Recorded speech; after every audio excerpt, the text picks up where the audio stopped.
Ahora compartiremos un ejemplo concreto aplicando los 3 componentes que hemos mencionado anteriormente.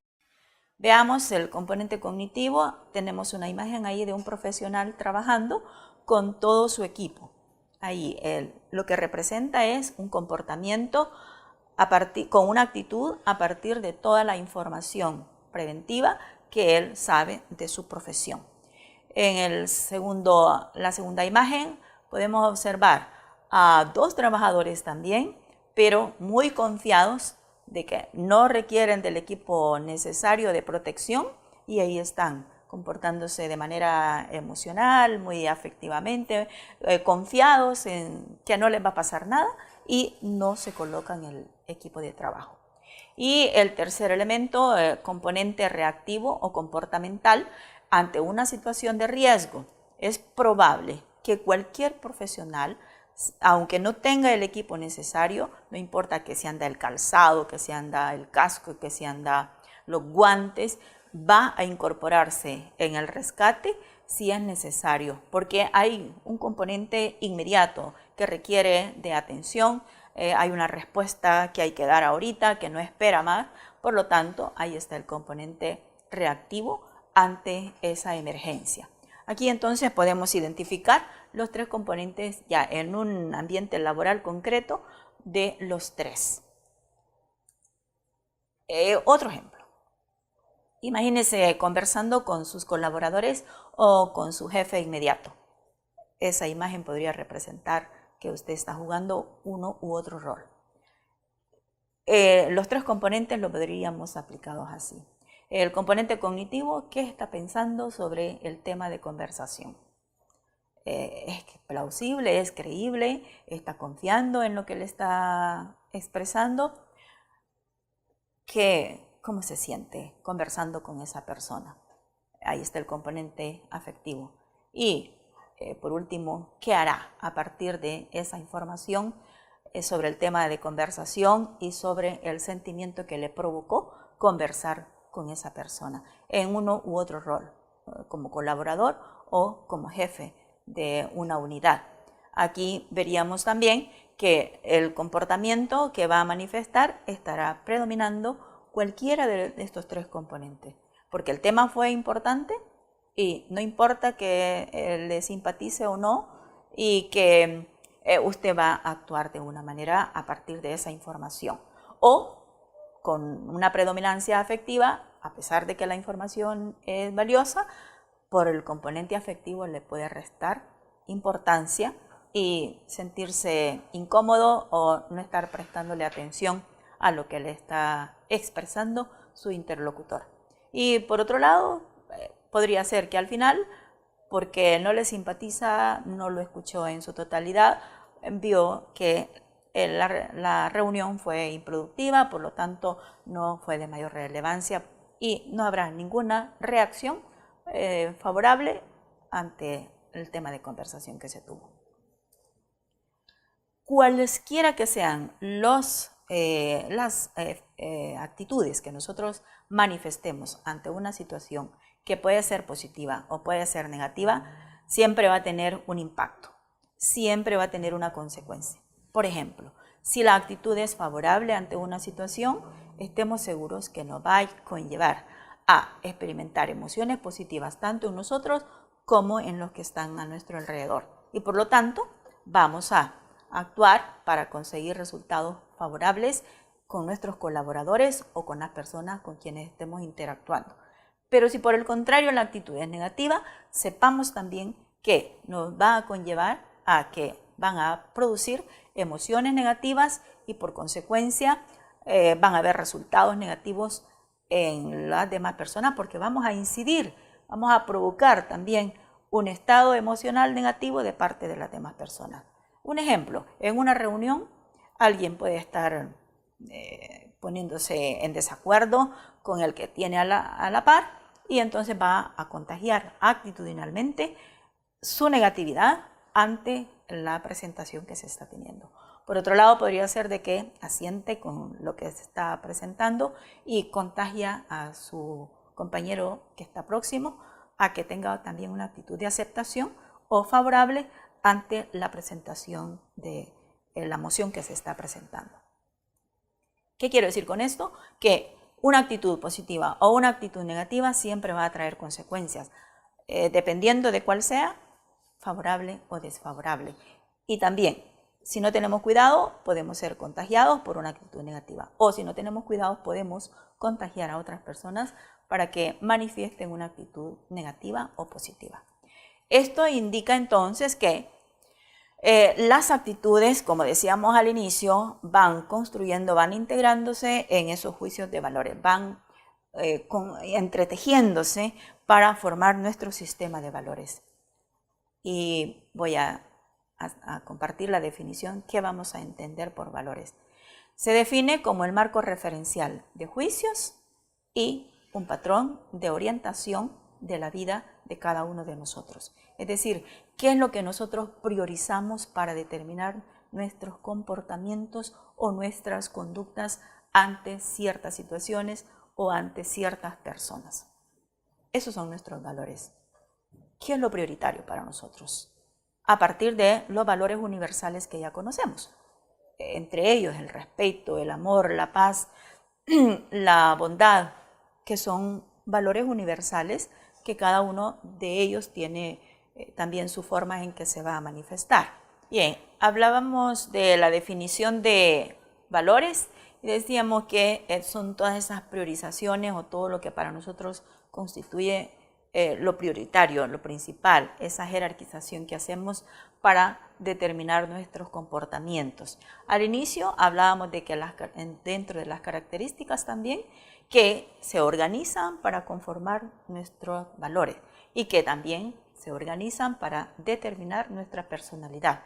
Los valores son parte de nuestra personalidad porque son los que van a regir, son los que van a direccionar cómo es que nosotros vamos a comportarnos o cuál va a ser la conducta que nosotros vamos a presentar ante determinada situación o en la interacción con las personas, en la interacción con nuestros colaboradores o en la interacción con nuestros superiores o en la interacción con todas las personas en general. Acá diríamos que el valor es el concepto de lo preferible, es decir, cuál es el concepto que tenemos de la preferencia que va a regir nuestro comportamiento. Y eso entonces conlleva a que la actitud es la prevalencia. Por otro lado, también en esta integración o esta organización entre las actitudes y los valores, diríamos que el valor es determinante. ¿Determinante para qué? Determinante en la actitud que nosotros vamos a manifestar ante esa situación o ante la interacción con las personas. Si hacemos una relación entre los cuadritos de la actitud es la preferencia y la actitud se deriva de los valores, en un ejemplo de la vida cotidiana podríamos considerar si el respeto es uno de nuestros principios, es uno de nuestros valores, estaríamos ahí prevaleciendo, haciendo prevalecer en esa interacción un trato respetuoso con la otra persona, independientemente si la conocemos, si nos simpatiza, si nos han referido negativamente a esa persona, pero nosotros por respeto vamos a hacer prevalecer ese trato que le vamos a dar y lo vamos a dejar reflejado en la actitud que vamos a demostrar ante nuestro comportamiento en la interacción con esa persona. Avanzamos y diríamos que en la vida cotidiana, en el ambiente laboral, siempre van a estar prevaleciendo las actitudes ante nuestros comportamientos y conductas. En el desempeño laboral voy a destacar 3 tipos de actitudes que son los que más se evalúan. ¿Cuáles son? Primero, la satisfacción laboral. ¿Cómo demuestra? ¿Cuál es la actitud de la persona que está colaborando para esa organización o para esa empresa en términos generales que adopta ante su desempeño? Y esto se refleja en el sentimiento que se le observa, que le pone a cada una de sus tareas. Es el estado anímico con el que realiza sus tareas. Y, por consecuencia, los comportamientos relacionados con su actividad laboral. Un ejemplo, Podríamos identificar cuando una persona trata así de manera grotesca a otro compañero o al cliente o al usuario de un servicio.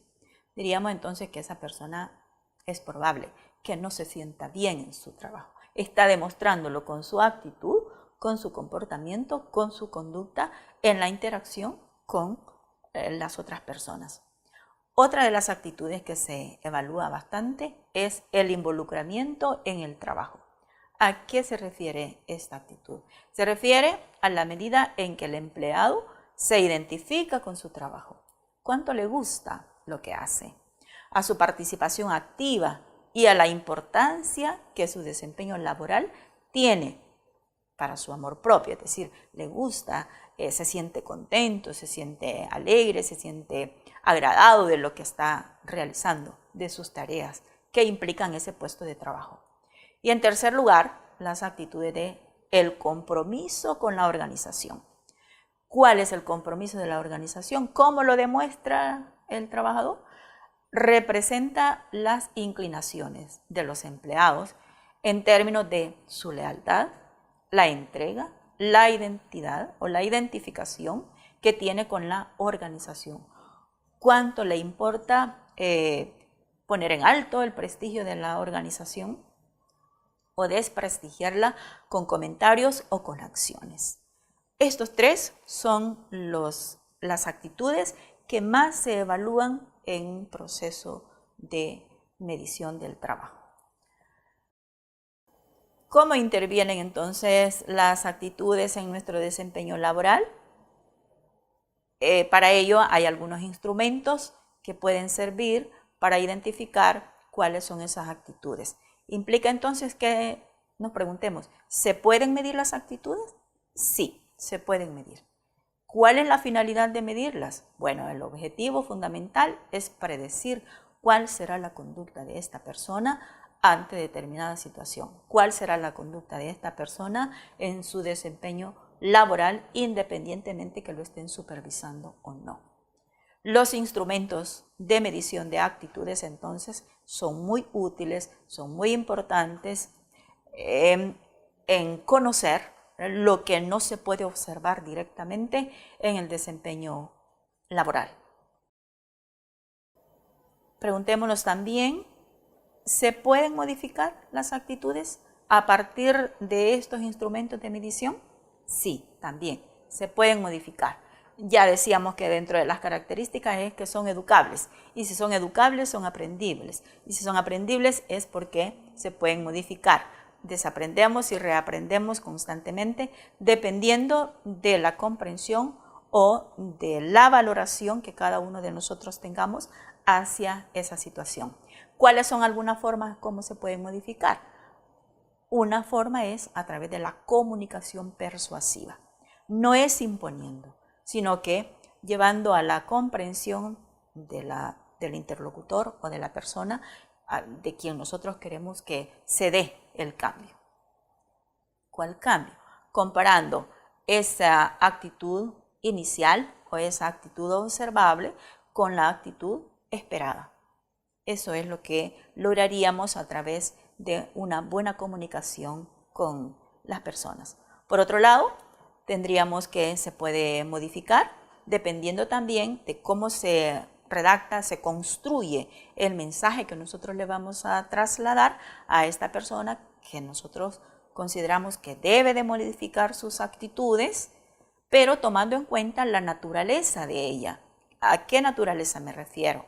A las características personales, qué nivel de instrucción, cuánto conoce, cómo es el carácter, cuál es la relación que tenemos con esta persona. Todos esos factores que identifican a la persona con quien nosotros vamos a dialogar para persuadirlo o persuadirla a que manifieste una actitud diferente a la que está presentando en este momento. Y por otro lado, podríamos también decir que se pueden modificar exponiendo directamente al receptor ante una situación real o ante el objeto de la actitud.